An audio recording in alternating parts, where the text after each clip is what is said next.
Amado e querido Deus, ajuda-nos aqui, pelas misericórdias de Cristo, para que possamos entregar a Tua palavra segundo a Tua vontade, no espírito de revelação, que é o Espírito de Cristo. Que o Senhor possa estar ministrando a todos nós e nos despertando, a que nós venhamos a, de fato, de todo o nosso coração, nos entregar ao Senhor, amando ao Senhor acima de todas as coisas, amando ao Senhor em primeiro lugar, amando ao Senhor com todas as nossas forças, de todo o nosso coração, com toda a nossa alma e de todo o nosso entendimento. Abençoa-nos aqui e, acima de tudo, que toda honra, que toda glória e que todo o louvor sejam dados hoje e eternamente, unicamente ao Senhor. No nome de Jesus Cristo, é o que nós te pedimos, ó Pai. Amém e amém. Uma das coisas que todo ser humano busca saber é qual é o propósito de sua vida, qual o propósito da sua existência. Eu escutei certo homem de muito êxito, um grande speaker americano, um homem que, jovem, já tinha juntado o seu primeiro $1 milhão, e ele disse que só descobrira o seu propósito, o propósito da sua existência, aos 70 anos de idade. Um homem que conquistou, que falou no Senado, que falou na Casa Branca, que falou no Pentágono, um homem que orientava o mundo inteiro. Ele diz: mas eu só encontrei, depois dos 70 anos de idade, o propósito da minha existência. E como ele encontrou? Como um homem como esse, que orienta nações, orienta governos, encontrou finalmente o propósito da sua vida. E por quê? Só então encontrou. Foi quando ele teve uma verdadeira experiência com Cristo Jesus. E foi salvo. Foi salvo e ele entendeu finalmente.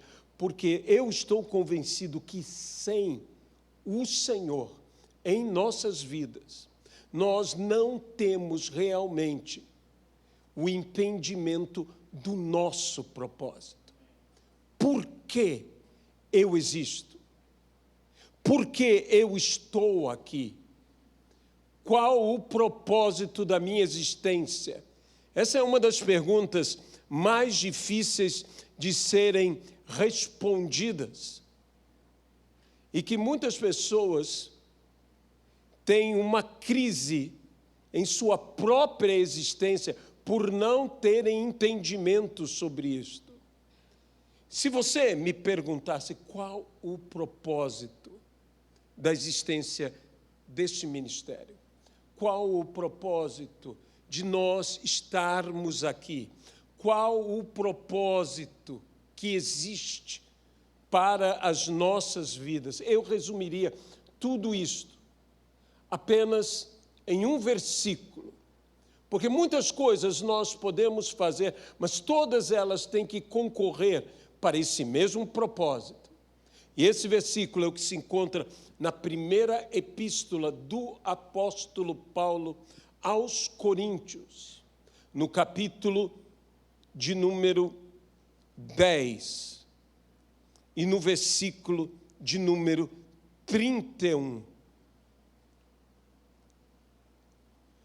Portanto, quer comais, quer bebais, ou façais outra coisa qualquer, fazei tudo para a glória de Deus. Fazei tudo para a glória de Deus. Nós sabemos que muitas igrejas em nossos dias hoje buscam colocar alvos, levantam projetos. Tudo isso é muito importante. Saber aonde queremos chegar, o que queremos fazer. Mas seja qual for o ministério, seja qual for a pessoa, este tem que ser o supremo propósito de nossas vidas. Seja o que viermos a fazer, se não cumprirmos esse propósito, por mais que possamos fazer algo maravilhoso, por mais que possamos fazer algo até extraordinário, teremos feito em vão, não teremos cumprido o nosso propósito. Muitas das coisas que nós fazemos, eu vou dizer algo a você, o diabo não está preocupado com o que você está fazendo. Porque a grande preocupação de Satanás é que o que eu faça, o que você faça, façamos em primeiro lugar sem o Senhor. Porque tudo que é feito sem o Senhor, sem Jesus, de fato, não foi feito. Então, Satanás não precisa nem se preocupar de me impedir ou de te impedir de fazermos alguma coisa. Ele tem que se ocupar em não permitir, de alguma forma, que nós façamos algo com o Senhor. E sim que nós façamos sem o Senhor. Outra coisa que o inimigo se ocupa é que façamos, seja o que for que viermos a fazer, por mais honrado, por mais glorioso, por mais maravilhoso, por mais extraordinário, por mais impressionante que possa ser, o inimigo está preocupado que nós façamos isso sem amor. Porque se nós fizermos sem amor, teremos feito em vão, em nada valerá. É o que diz a palavra. Então, veja bem, o adversário de nossas almas, ele não é tolo. O inimigo não é tolo. O inimigo tentará de todas as sortes te conduzir. Ele tentou fazer com Jesus Cristo. Muitas vezes, nós não damos atenção àquele momento em que Jesus é tentado pelo diabo. A tentação é um episódio extraordinário de ensino nas Sagradas Escrituras. Se você quer saber como derrotar o adversário, você tem que entender o momento em que Jesus Cristo foi tentado. Jesus Cristo foi tentado logo depois de uma revelação. Ele, batizado nas águas por João o Batista, o Espírito Santo descendo sobre a sua cabeça como se fosse uma pomba, a própria voz do Pai abrindo o céu, falando e testemunhando a respeito dele. E então a Bíblia diz, foi impulsionado pelo Espírito. A palavra grega é empurrado com poder para ser tentado pelo diabo. ele foi empurrado com poder para o deserto. Deus nos envia a confrontar ao diabo.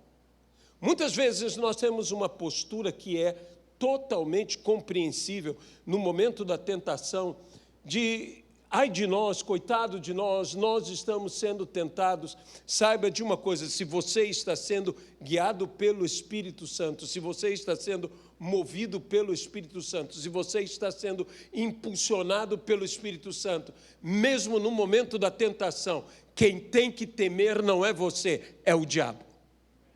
Porque se Deus é por nós, quem será contra nós? E o Senhor Jesus enfrentou a tentação, eu sempre digo, desnudando a tentação. Porque sabe uma coisa, o que o diabo te oferece não é o que o diabo te dá. A tentação consiste em o diabo te oferecer algo dentro do que você necessita, mas ele te dá algo que não é o que ele te oferece. Veja bem, o diabo, e eu não quero gastar tempo com isso, o diabo oferece a Cristo o quê? Pães. Mas o que ele dá a Cristo? Pedras. O diabo te oferece algo, mas ele te dá outra coisa. As pessoas que cedem à tentação, elas não percebem o grande engano. Toda tentação é um engano. Toda tentação é, inclusive, uma ilusão. Mesmo que o diabo oferece, o diabo diz, se tu és filho de Deus, manda que essas pedras se transformem em pães. Veja bem, se Jesus mandasse as pedras se transformarem em pães, para quê o diabo? Sabe, muitas pessoas dizem, porque o diabo me deu isso, o diabo me deu aquilo, o diabo me deu outra coisa. O ladrão, Jesus disse, não veio senão para roubar, para matar e para destruir. O diabo não te dá, o diabo te rouba. E ele te ilude dizendo que está te dando. Todas as coisas que porventura o diabo dá, essa ideia de Fausto, essa ideia do pacto maligno, essa ideia que o diabo te dá e tudo e rouba a tua alma. Eu entendo tudo isto, esta maneira de pensar, mas saiba do seguinte, o diabo é, porque a Bíblia diz que ele é, e ele é o pai da mentira. Nada que ele te diga é verdade. O que ele te oferece não é o que ele te dá. E nós não podemos ceder. E uma das coisas que o diabo oferece é glória. A glória deste mundo. E nós devemos seguir os passos de Jesus Cristo. A glória que devemos almejar deve ser outra glória. O caminho para alcançar a glória é um só. É o mesmo caminho que é o caminho para sermos salvos, e é o mesmo caminho que é o caminho que nos transforma. Eu gosto muito de uma frase de John Stott, que diz, a mesma graça que me salva é a graça que me transforma. Não existe uma graça salvadora que não seja uma graça redentora, que não seja uma graça regeneradora, que, portanto, não seja uma graça transformadora. Eu digo, você não pode entrar pela porta da salvação e não seguir pelo caminho da santificação. Não existe outro caminho para quem entra por esta porta. E para que cheguemos à glória, Deus nos dá a graça. Não é por outra forma que alcançamos a glória, e que alcançaremos, inclusive, a glória no seu sentido eterno, nós necessitamos da graça. Porém, a Bíblia nos diz algo interessantíssimo. Diz que nós recebemos essa glória, e recebemos essa glória na proporção que somos transformados à imagem e semelhança de Jesus Cristo. E afirma, é de fé em fé, é de vitória em vitória, é de glória em glória. A fé é a vitória que vence o mundo. E, portanto, se é de fé em fé, e a fé é a vitória que vence o mundo, eu posso dizer que é de vitória em vitória que vence o mundo. E eu posso dizer que cada uma dessas vitórias proporciona a nós um degrau de glória. E a nossa glória está em sermos cada vez mais a imagem e semelhança de Jesus Cristo. A palavra do Senhor nos diz naquela parábola famosa de Jesus, que compara o reino de Deus a uma rede lançada ao mar e trazendo toda sorte de peixes. E que os peixes bons são colocados no cesto e os peixes ruins são lançados fora. E nós sabemos que peixe bom é peixe aceitável, e o peixe aceitável, segundo a lei mosaica, era o peixe com escama. Isso quer dizer que a evidência deve estar clara, se somos ou não somos bons, e nós temos que ser bons. Mas essa palavra kalos é a palavra bom, é a palavra bondoso e é a palavra bonito. E a minha pergunta é, quando é que eu sou bonito? O que é ser bonito? Existe uma expressão que é uma expressão como uma expressão idiomática no Yiddish, que significa exatamente um belo judeu. E o que é um belo judeu? O homem perdeu a sua formosura, o homem perdeu a sua beleza quando o homem pecou, porque o homem foi feito para ser belo, belo à imagem e semelhança daquele que o criou. Quanto mais nos afastamos da imagem e semelhança daquele que nos criou, mais deformados, mais feios somos. E quando estamos sendo transformados de glória em glória à imagem e semelhança de Jesus Cristo, estamos sendo embelezados. E o que os anjos vão procurar é essa semelhança ao autor e consumador da nossa fé. Eles procurarão em nós, naquele dia, eles desejarão ver em mim, desejarão ver em você a glória de Deus. E nós existimos para glorificarmos ao Senhor. Nós existimos, seja na nossa adoração, seja no nosso serviço, seja em tudo que viermos a fazer, nós existimos para glorificar ao Senhor. Como nós lemos aqui, tudo que viermos a fazer, façamos para a glória de Deus. Existe a glória de Deus, que é a glória inata, é a glória do Senhor. Deus é cheio de glória, e é uma glória que só o Senhor tem. É uma glória indivisível, é uma glória que Deus não compartilha com ninguém. Minha é a glória, é o que o Senhor nos diz.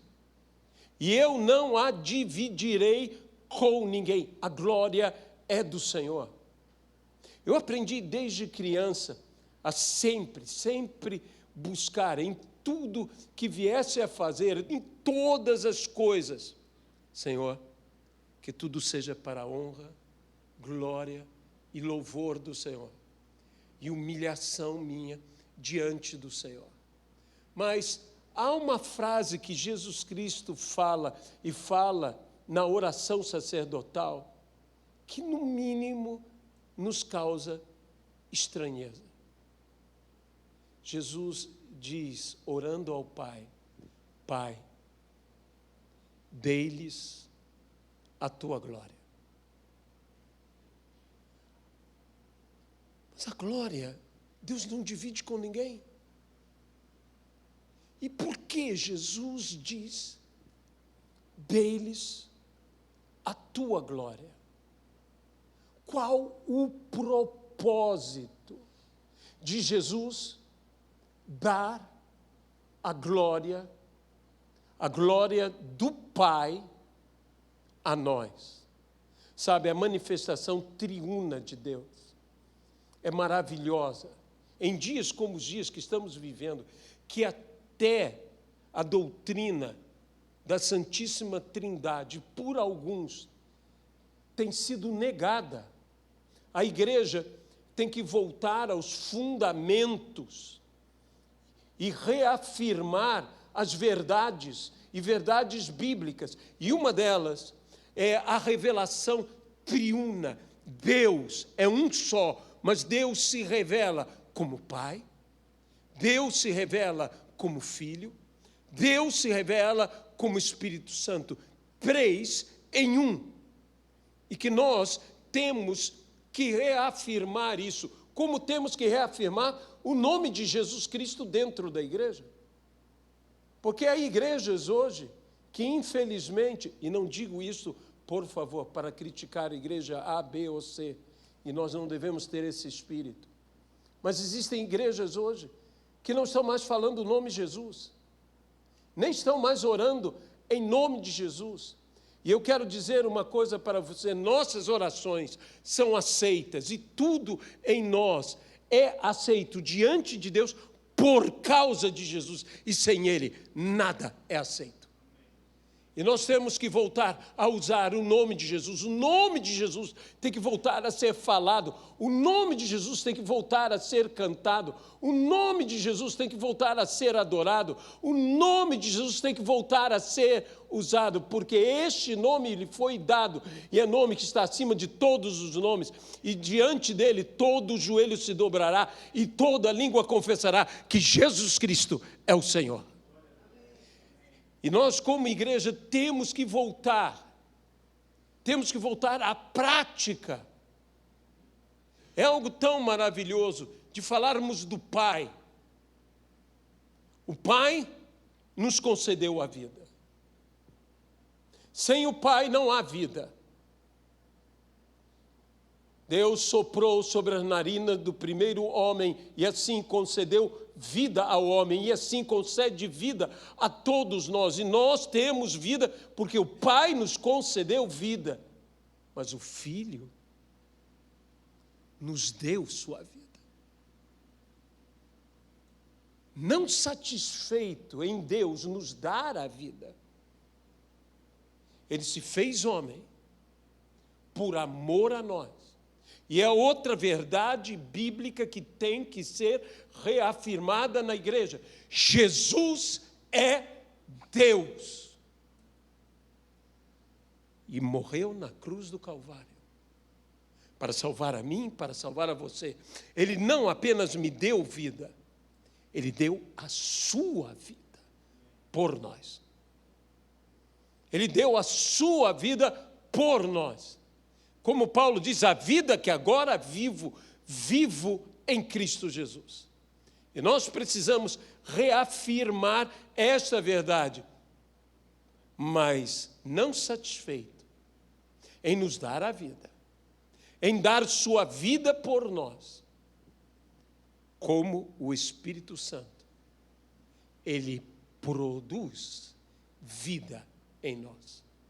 E é por isso que o Filho veio para que tenhamos vida e tenhamos em abundância, e como eu tenho dito, que vida mais abundante do que a vida eterna. Não existe maior abundância do que a eternidade. E simplesmente o Senhor veio para nos dar esta vida e novidade de vida e regeneração, um novo nascimento. Tudo isso é obra de Deus em nossa vida. E de forma que nós deveríamos, em tudo que viéssemos, como a Bíblia diz aqui, e tudo que viemos a fazer, façamos para a glória de Deus. Em outras palavras, eu diria que nós temos que aprender a permitir que Deus participe literalmente de tudo em nossa vida. De tudo. Senhor, vem. E por que, a pergunta que eu fiz, por que Cristo diz tal palavra ao Pai? Dê-lhes a tua glória.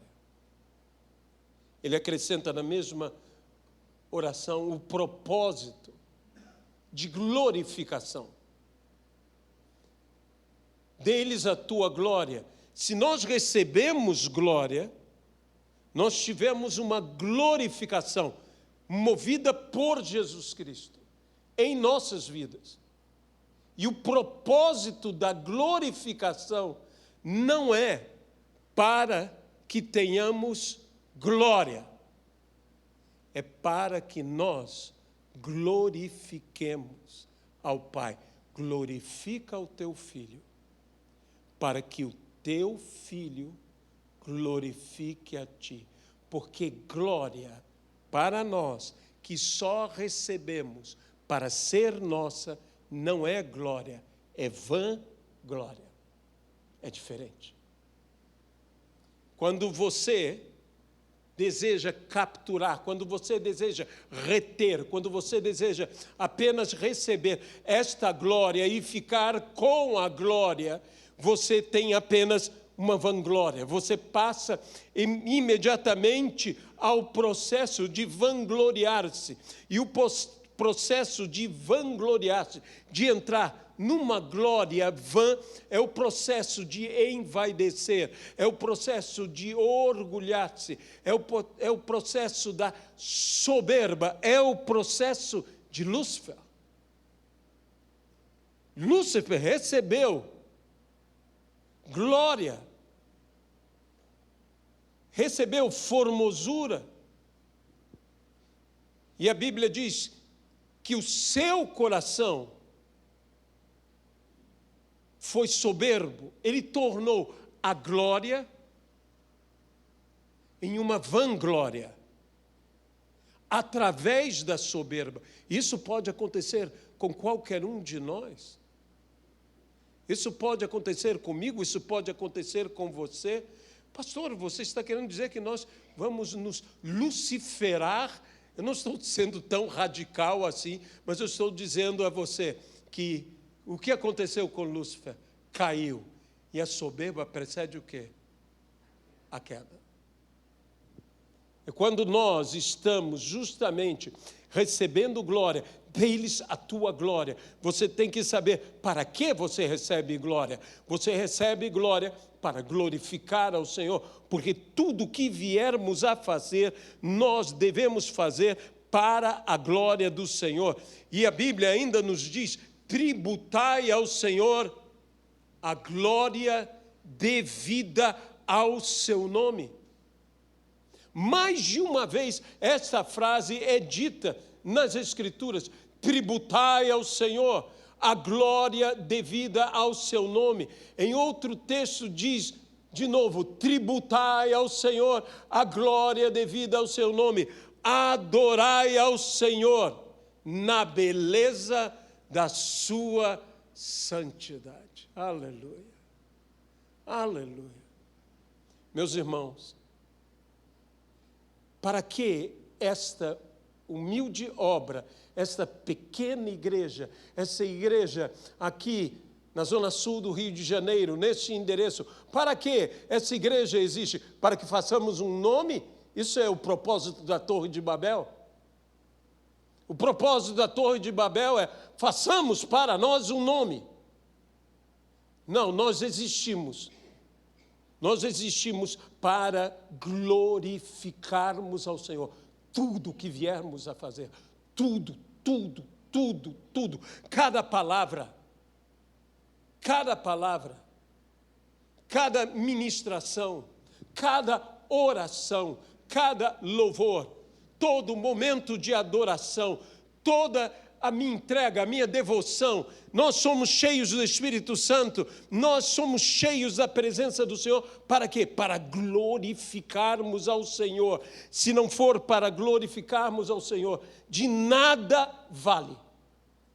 Porque é para isso que eu nasci, é para isso que você nasceu, é para isso que nós existimos. Não faremos outra coisa? Não, faremos muitas coisas. A Bíblia diz que Deus fez todas as coisas para o seu fim, para o seu propósito. Fez todas as coisas. Você sabe que uma das traduções possíveis desse texto é para o propósito da sua glória. Tudo que façamos. E aqui na Bíblia está dizendo tudo. Desde o comer, desde o beber.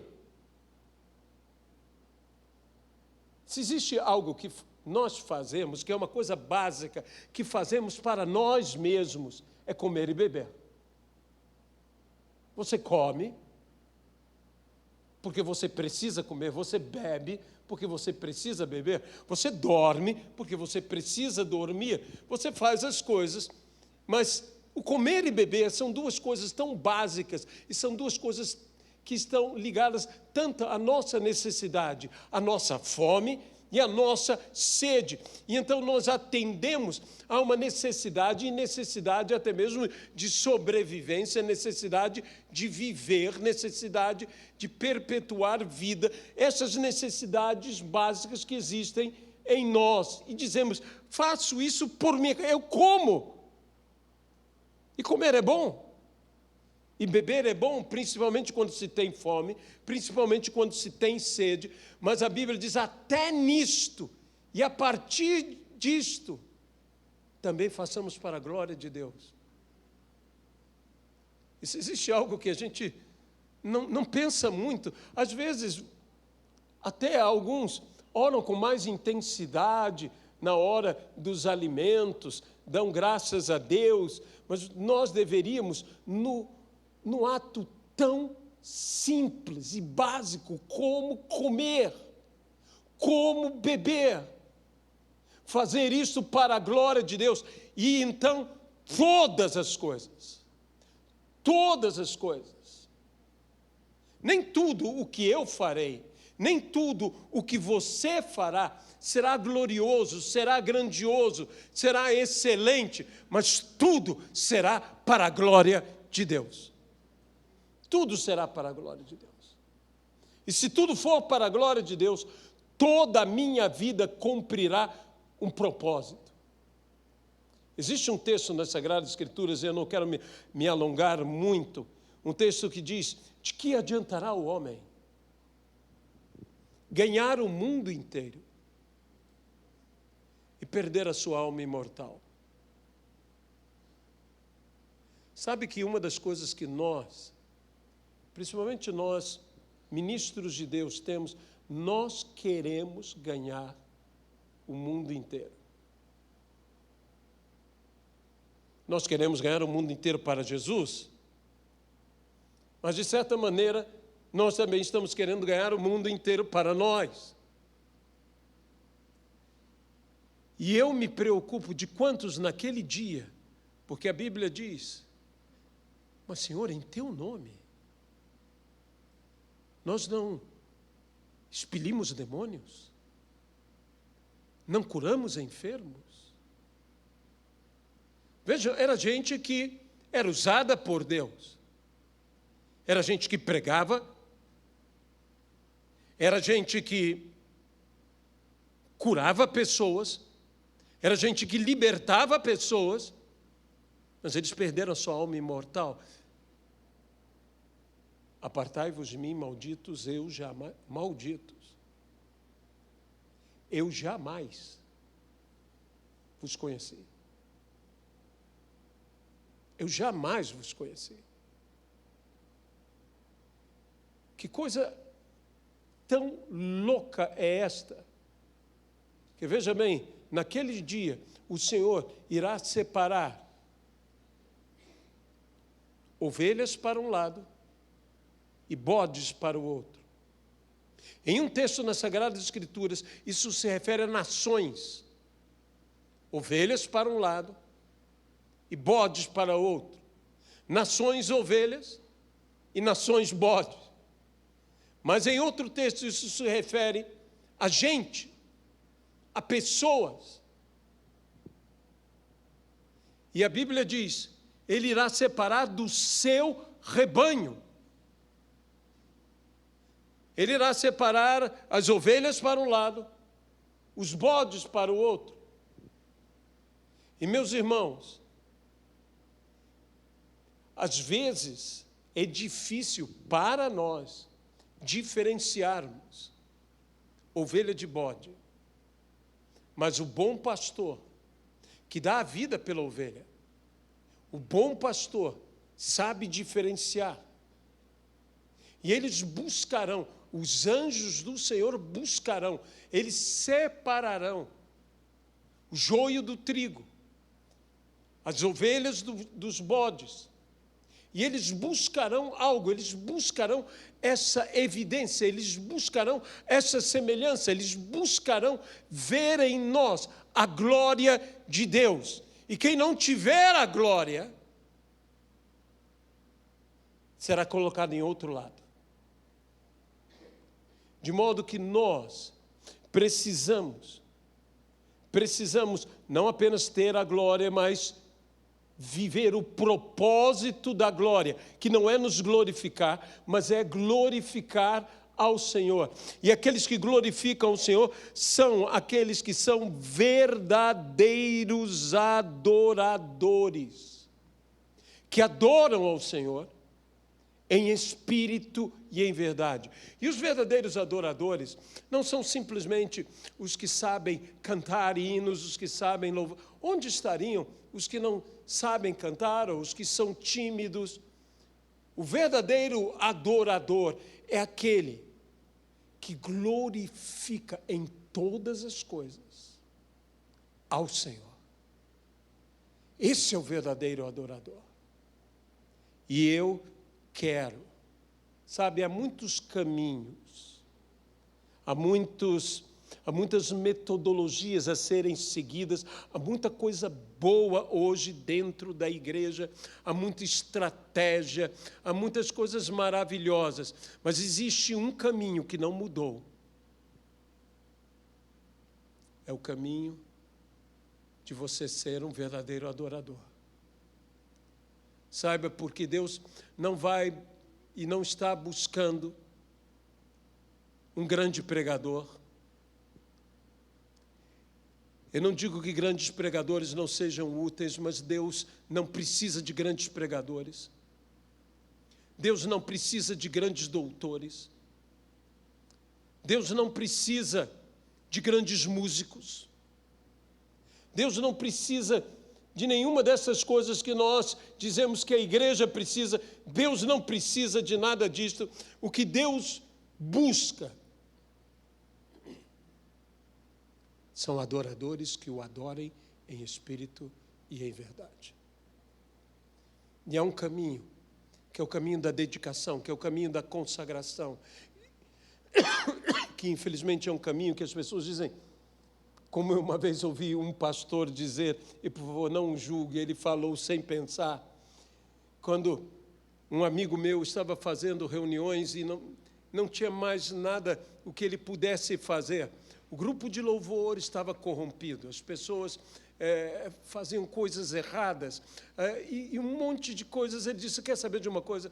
Dissolveu todo o grupo de louvor e disse, o que o pastor vai fazer? Quem quiser, eu vou orar. Eram umas 30 pessoas, ele começou a orar, ele começou a fazer um culto de oração. As pessoas chegavam com seus pedidos de oração e ele orava com todo mundo. Passo a passo, cada oração foi sendo atendida. E em cada oração sendo atendida, mais uma pessoa vinha, movida pelo desejo que a sua oração fosse atendida. E daqui a pouco, aquele auditório de mais de 1000 cadeiras estava completamente lotado. Não havia louvor, não havia pregação. O que havia era a glória de Deus. As pessoas entravam naquele ambiente e sentiam uma presença real. Era a presença de Deus. E então o líder da denominação chegou a esse meu amigo, a esse pastor iniciante, e disse: o que você está fazendo? Porque a igreja está lotada. Ele disse: olha, eu estou orando. E o homem, sem pensar, saiu acidentalmente. E oração enche igreja? A resposta é: enche. Oração enche igreja. Não são grupos de louvores que enchem a igreja, não é um grande pregador que enche a igreja, não é nada disso que enche a igreja, não é ambiente, não é ar-condicionado, não é bons assentos. O que enche a igreja é a glória de Deus. E nós vamos entrar nesse caminho. Tudo que viermos a fazer, iremos fazer para a glória de Deus. Amém? Amado e querido Deus, nesse dia que comemoramos os dias dos pais, nós queremos com essa palavra dizer ao nosso Pai eterno, o Pai das luzes, nós queremos dizer, ó Pai, para aquele que não tem variação de luz alguma,